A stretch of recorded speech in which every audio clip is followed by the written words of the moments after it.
श्री महाप्रज्ञ गुरवे नमः। जिसके सांसों में रहता है शाश्वत शांति का स्पंदन, उस महाप्रज्ञ को वंदन, उस महाप्रज्ञ को वंदन। सत्य अहिंसा अनेकांत को अर्पित जिसका तन मन, उस महाप्रज्ञ को वंदन, उस महाप्रज्ञ को वंदन। जिसके सांसों में रहता है शाश्वत शांति का स्पंदन, उस महाप्रज्ञ को वंदन, उस महाप्रज्ञ को वंदन।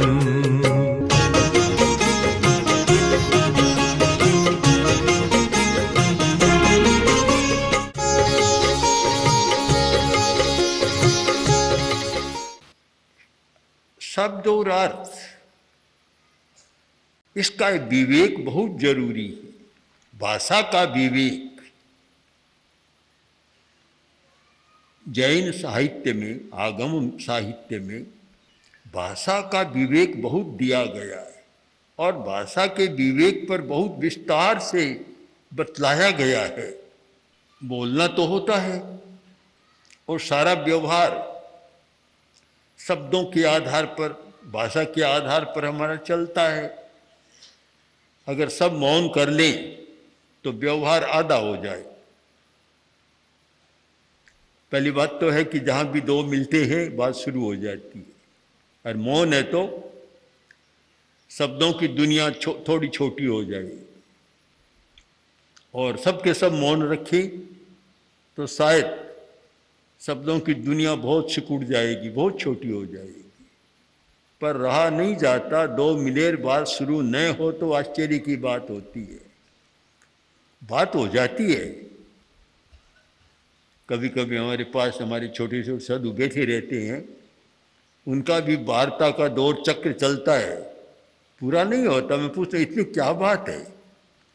बात का कोई अंत नहीं, अनंता, हरि नाम अनंता है, कोई अंत नहीं होता बात का। बात करते ही चले जाओ, कोई अंत नहीं आता। तो शब्दों का व्यापार बहुत होता है। हम संयम कैसे करें? भाषा का संयम, शब्दों का संयम, बोलने का संयम कैसे करें? और भाषा का संयम हो तो हमारी कर्मजा शक्ति अधिक बढ़ सकती है। महाभारत का एक प्रसंग है कि व्यास जी ने लिखाया, बहुत महान ग्रंथ लिखाया, और लिखने वाले थे गणेश जी। गणेश जी लिख रहे थे, व्यास लिखा रहे थे। विशाल ग्रंथ पूरा हुआ, तब व्यास बोले गणेश जी, मैं तो बोलता रहा, तुम बिल्कुल नहीं बोले, लिखते रहे, कभी एक शब्द भी नहीं बोले। तब बोले महाराज, मैं बोलता तो आपका काम ही नहीं होता। आप बोलते रहे, मैं भी बोलने लग जाता, दोनों बोलते तो आपका ग्रंथ कभी पूरा नहीं होता। मैंने वाणी का संयम किया, इसीलिए आपका यह ग्रंथ पूरा हो गया। मैं तो मौन को भी एक नया रूप देना चाहता हूँ कि ऐसे कर लिया 1 घंटा मौन, 2 घंटा का मौन, और दिन में उसकी 4 घंटा की कसर निकाल ली। ये एक मौन का कोई बहुत महत्व नहीं होता। 10 दिन पूरा मौन किया और 10 दिन बाद इतने बोले कि 20 दिन की कसर निकाल ली। ऐसा नहीं। मौन का अर्थ होना चाहिए भाषा का विवेक, कि कब बोलना चाहिए और कब नहीं बोलना चाहिए। यह है मौन वास्तव में। कब बोलना चाहिए? अगर आवश्यकता न हो तो 2 घंटा नहीं, बिना संकल्प भी 10 घंटा न बोले। और आवश्यकता हो तो जितना आवश्यक हो उतना बोले, तो हमारा सम्यक ज्ञान चलता है, सम्यक ग्रहण होता है। 10वीं कालिक में एक सुंदर सूक्त है, अपत्यम जैन सिया। आशु कुप्यज वा परो सब सोतंग न भाषिज्जा भाषं अह्य गामिनम अपत्यम जेन शिया। आदमी बोलता है और उसके बोलने से दूसरे को अप्रीति हो जाए, बुरा लगे, ऐसा वचन नहीं बोलना चाहिए।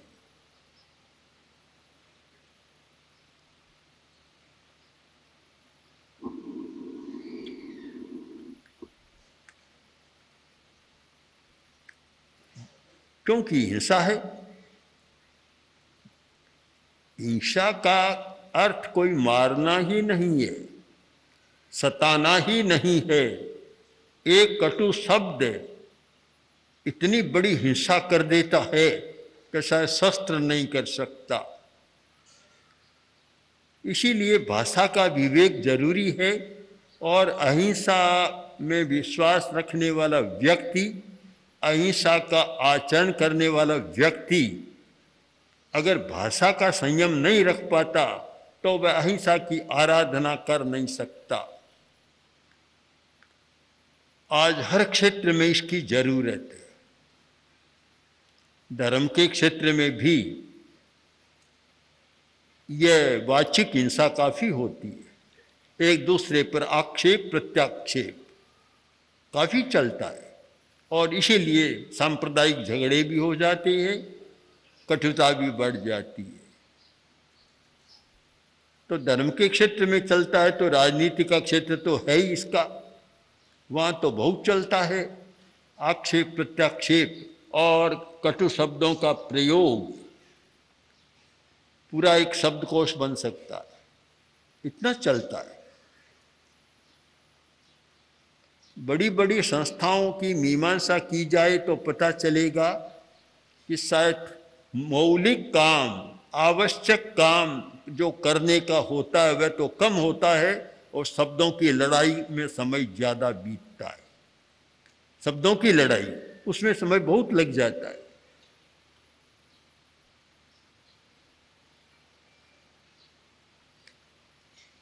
किसी ने कहा कि तूने मुझे कल गधा कहा था। मैंने कब कहा तुम गधा हो? मैंने कब कहा? नहीं, तुमने कहा था, मैंने सुना है। सुना है तो तुम्हें कहने वाला कोई गधा ही रहा होगा, फिर एक गधा और बन गया। और तूने मेरी बात को बिना पूछे मान लिया तो तुम गधे तो हो ही गए। अब शब्दों का ऐसा जाल बिछता है कि कहीं उसका अंत नहीं आता। वह उसको गधा कहेगा तो फिर वह उसको कहेगा। और यह होता है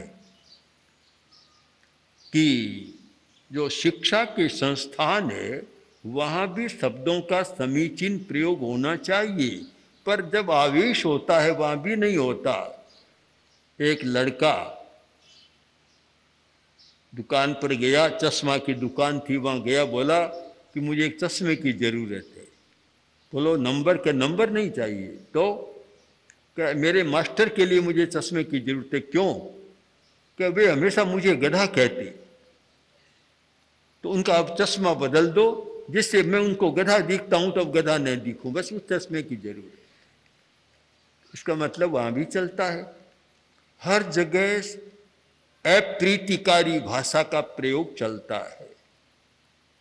ऐसी भाषा का प्रयोग, ऐसे शब्दों का प्रयोग जो सुनने वाले को चुभ जाए, अप्रीति पैदा हो जाए। निर्देश दिया अपत्यम, अप्रीतिकारी वचन जेन सिया, जिससे अप्रीति हो, दूसरे के मन को चोट पहुंचे, ऐसे शब्दों का प्रयोग नहीं करना चाहिए। मैं तो बहुत बार परिषद में बैठे लोगों से संकल्प भी लेता हूं कि संकल्प करो कि वर्ष भर में एक भी कटु शब्द किसी को नहीं कहूँगा। ये वास्तव में मौन है, बहुत बड़ा मौन है ये, कि जो व्यक्ति पूरे वर्ष में एक भी अप्रिय शब्द, अप्रीतिकर शब्द मुंह से नहीं निकालता, कितना तो वाणी का संयम और कितनी मुख की पवित्रता।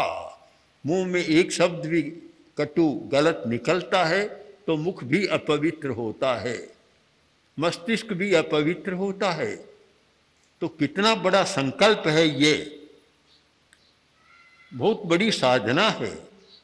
जो प्रेक्षा ध्यान का प्रयोग कर रहे हैं और ध्यान के द्वारा एकाग्रता की साधना का प्रयत्न कर रहे हैं, किंतु जब तक ध्यान के परिवार को नहीं समझेंगे, अकेला ध्यान रहता नहीं। ध्यान बड़ा आदमी है, बड़ा आदमी अकेला नहीं रहता, ठाट बाट से रहता है। ध्यान का अपना परिवार है, हमें ध्यान के परिवार को समझना है।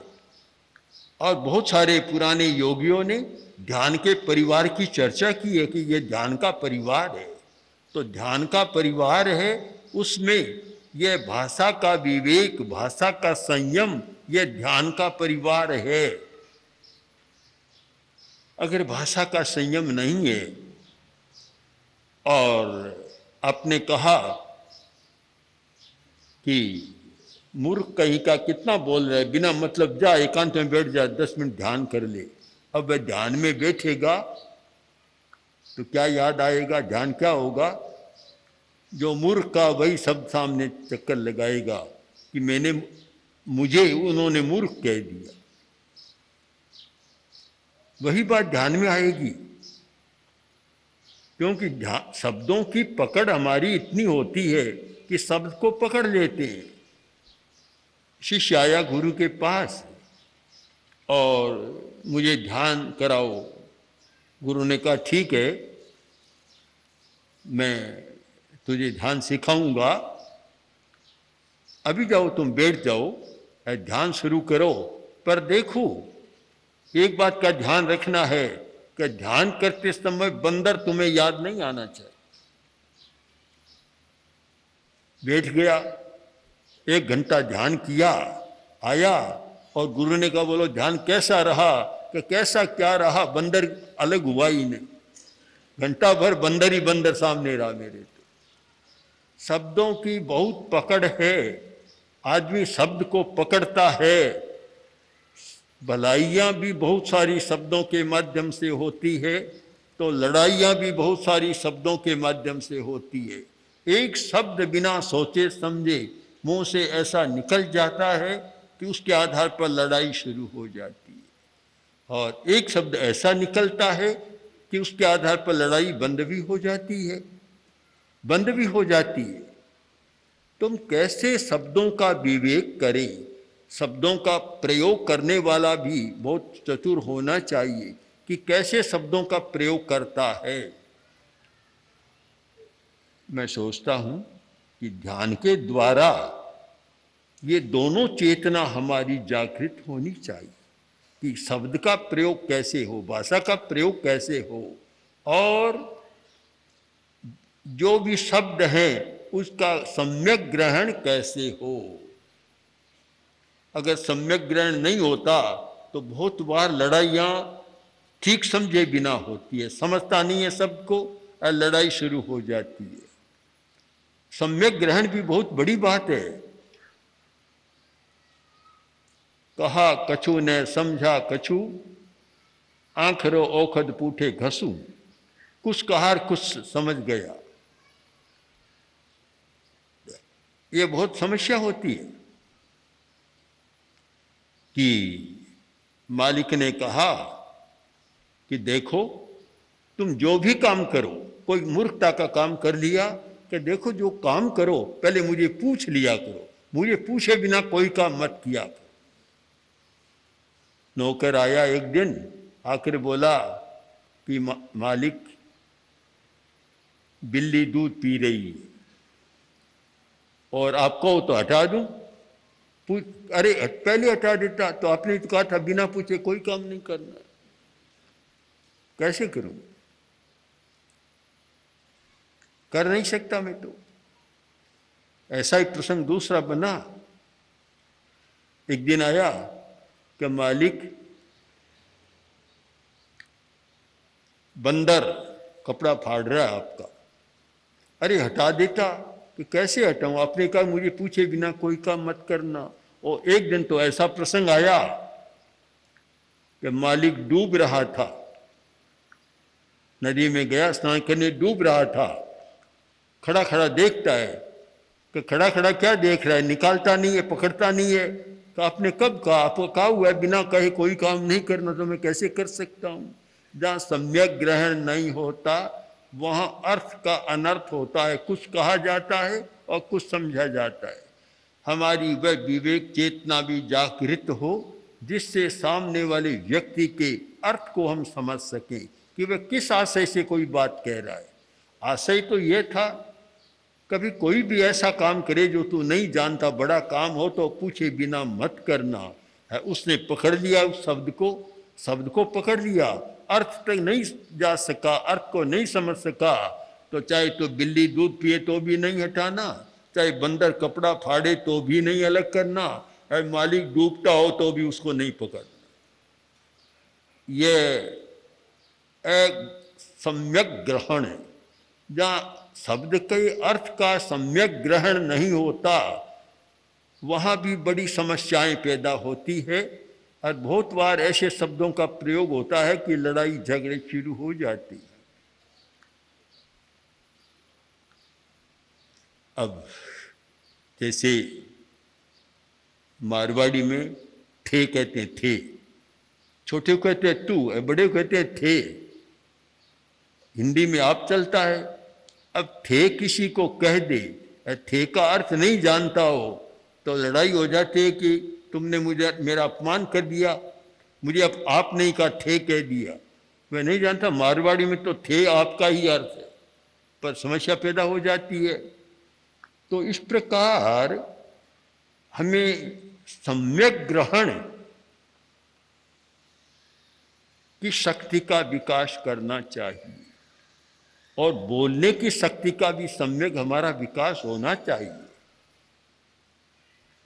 दूसरा निर्देश है आसु कुप्पेज्य वा परो। ऐसा शब्द न बोले जिससे सामने वाला व्यक्ति सुनकर गुस्से में आ जाए। किसी को गुस्सा दिलाना नहीं चाहिए, क्रोध उत्पत्ति का हेतु नहीं बनना चाहिए। क्रोध तो वैसे ही बहुत होता है, मैं क्यों किसी के क्रोध की उत्पत्ति का निमित्त बनूं, ये चिंतन हर व्यक्ति को करना चाहिए। मैं किसी को क्षमाशील रहने का निमित्त बनूं तो मेरे लिए बहुत अच्छी बात है, पर क्रोध उपजाने का निमित्त क्यों बनूं, बुराई का निमित्त मैं क्यों बनूं। आसु कुप्पेज्य वा परो, ऐसा वचन न बोले जिसे सुनकर दूसरा गुस्से में आ जाए। ऐसा बहुत होता है, पता नहीं कुछ लोगों को उसमें रस आता होगा, ऐसी बात कहेंगे कि सामने वाला तत्काल रोष में आ जाए। ध्यान के द्वारा हमारा यह संयम विकसित होना चाहिए। ध्यान करें तो ध्यान की निष्पत्ति पर भी विचार करना चाहिए कि ध्यान से मुझे क्या लाभ होगा, इस पर विचार करें। मन की चंचलता कम होगी, अच्छी बात है, एक लाभ मिला, पर उस चंचलता कम होने का प्रयोग कहाँ करें? जीवन के व्यवहार में करें। हमारा जीवन का व्यवहार कैसे अच्छा हो, हम दूसरे के साथ कैसा व्यवहार करें। धर्म का एक पक्ष है अध्यात्म और दूसरा है व्यवहार। चाहे कह दे निश्चय नए और व्यवहार नए। व्यवहार एक धार्मिक आदमी का दूसरे के साथ कैसा व्यवहार होना चाहिए। अगर व्यवहार पर विचार नहीं करता है तो शायद धर्म की बात भी कुछ धीमी मंद पड़ जाती है। धर्म सामने नहीं आता, व्यवहार सामने आता है। एक आदमी ने मंदिर में जाकर पूजा की, एक व्यक्ति ने साधुओं के स्थान पर जाकर साधना की, सामायिक किया और व्रत का कोई अनुष्ठान किया। यह तो सामने नहीं आएगा। बाजार में गया और लड़ाई शुरू कर दी, वह सामने आ जाएगी। तो सामने आता है हमारा व्यवहार, कि दूसरे के साथ हम कैसा बर्ताव कर रहे हैं। एक धार्मिक का व्यवहार ऐसा होना चाहिए जिसमें संयम हो। कसौटी है संयम। संयम पूर्ण व्यवहार सबके लिए अच्छा हो सकता है और असंयत व्यवहार वह अच्छा नहीं होता। तो ध्यान के द्वारा क्या मिलेगा, निष्पत्ति पर विचार करें तो यह होगा कि वाणी का संयम बढ़ेगा। यह ध्यान का फल है कि वह अधिक नहीं बोलता, अनावश्यक नहीं बोलता, सोचे समझे बिना नहीं बोलता, कटु शब्दों का प्रयोग नहीं करता, दूसरे को सताने वाले शब्दों का प्रयोग नहीं करता। यह हमारा वाणी का संयम यानी मौन। आप फिर समझ गए कि मौन की भाषा भी बदलना चाहिए, मौन का तात्पर्य भी समझना चाहिए। घंटा भर का मौन किया वह तो ठीक है, एक अभ्यास हो गया, पर उसको वास्तविक मौन नहीं कह सकते कि घंटा भर के मौन से क्या मिला। घंटा भर मौन किया और फिर लड़ाई झगड़ा शुरू कर दिया तो फिर वह कोई खास बात नहीं होती। मौन का मतलब तो है कि इस प्रकार का वाणी का संयम हो कि हम कोई अप्रिय प्रयोग न करें, तो मौन की सार्थकता है। अन्यथा घंटा भर मौन किया और मौन खुला और लड़ाई शुरू कर दी, मौन का भी मखौल हो जाएगा। अब तक तो मौन में बैठा था और अब बोलना शुरू किया और ऐसा हो गया। तो कुछ लोग आए, हमारे पास भी आते हैं कि हमारे तो ऐसे हैं कि उनको 24 घंटा ही मौन करा दो तो घर में शांति रहे। 24 घंटा कोई करता नहीं। मौन भी कर लिया, न बोला तो क्या हुआ, बिना बोले इशारों से भी काम कर देता है। मौनी मौन फारसी बने और हुंकारे सटकाया हणे, बिना बोलिया ही जुल्म करे तो बोलिया तो पता नहीं क्या करे। इशारे से भी ऐसा करता है कि सारा काम कर देता है। आप ठीक है, मौन का अर्थ है, ये मूल शब्द है, मौन है, ये जैन आगमों में तो बहुत कम मिलता, इस अर्थ में नहीं मिलता है। वाक संयम, संयम है। मौन का अर्थ प्राकृत साहित्य में होता है ज्ञानम, मुनि का धर्म, मुनेर भाव है मौनम, यानी जो जानता है। मौन का अर्थ होता है ज्ञान, ज्ञान है वास्तव में। परंतु हम मान लें कि चालू शब्द है मौन, मतलब मत बोलना, पर इसका तात्पर्य क्या होगा कि मौन के पीछे और पहले भी एक विवेक जागृत हो कि मैं मौन की साधना करता हूं तो मुझे मौन से पहले भी कोई कटु शब्द का प्रयोग नहीं करना चाहिए और मौन के बाद भी मुझे कोई कटु शब्द का प्रयोग नहीं करना चाहिए। मेरा वाणी का संयम बढ़ना चाहिए। मौन का आप अर्थ समझे, वाक संयम, वाणी का संयम। वाणी का संयम करना सीखे। सबसे बड़ा मौन है और ये 24 घंटे का मौन है। आप बोलते हुए भी मौन कर सकते हैं। 10वीं कालिक सूत्र की निरुक्ति में बतलाया है कि एक मुनि दिवसंपि भाषमाणो, दिन भर बोलता है तो भी वह वाक गुप्त है यानी मौनी है। अब दिन भर बोलता है, मौनी कैसे? बहुत अच्छा गंभीर अर्थ इसका हमारे सामने आएगा कि दिन भर बोलता है फिर भी मौनी है। इसका मतलब वह वाणी का संयम करना जानता है, अप्रीतिकर वचन नहीं बोलता, दूसरे को क्रोध में लाने वाला शब्द नहीं बोलता, चुभने वाला शब्द नहीं बोलता, दिन भर बोलता, इसका मतलब वह स्वाध्याय करता है। तो वह वाक गुप्त बतलाया है। बहुत अनुभव की वाणी है प्राचीन बड़े बड़े आचार्यों की कि दिवसंपि भाषमाणो। बड़ा अटपटा लगता है, आश्चर्य होता है कि कैसे कहा कि दिन भर बोलता है फिर भी मौनी है। एक आदमी थोड़े समय मौन करता है या दिन भर नहीं बोलता तो भी वह मौनी नहीं है। दोनों में कितना विरोधाभास है, पर विरोधाभास नहीं। मौन का हम ठीक अर्थ समझें तो है वाणी का संयम। जो आदमी वाणी का संयम करना जानता है वह बोलता है तो भी मौन है। वाणी का संयम करना नहीं जानता तो न बोलता हुआ भी वह मौनी नहीं है, अनर्थ कर देता है, इशारों से काम कर देता है। इसलिए हमें ध्यान के द्वारा संयम की चेतना का विकास हो, इस दिशा में प्रयत्न करना चाहिए। तो इसलिए हम भाषा के विवेक पर ध्यान दें, और जो सबको देना चाहिए, किंतु ध्यान की साधना करने वालों को इस पर विशेष ध्यान केंद्रित करना चाहिए। ओम ओम श्री महाप्रज्ञ गुरु